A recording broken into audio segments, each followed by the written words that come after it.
Poland's parliament has approved a bill to give MPs and the justice minister the power to appoint judges without consulting judicial circles. Opposition parties and human rights groups say this would erode the independence of the judiciary.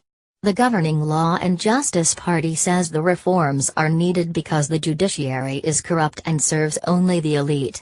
The bill must now be signed by the president in order to become law.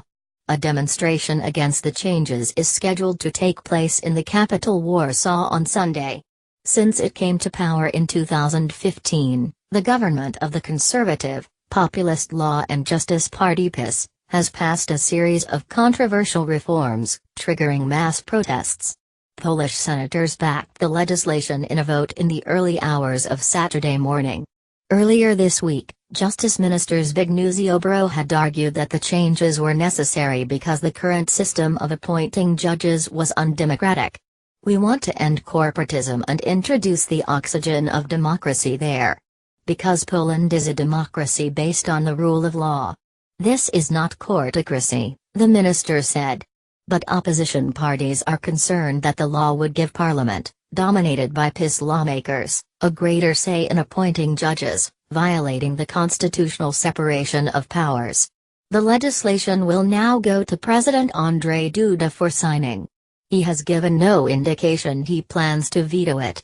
A separate bill was also presented in Parliament this week, which would allow the Justice Minister to get rid of all of Poland's Supreme Court judges and appoint new ones. This piece of legislation was not consulted beforehand and introduced to Parliament in the middle of the night, reports the BBC's Adam Easton in Warsaw.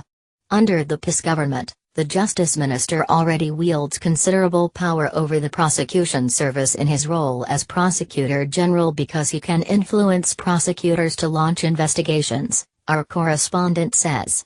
Grzegorz Schetyna, who leads the opposition Civic Platform Party, denounced the tabling of the bill as an announcement of a coup, the AFP news agency reports.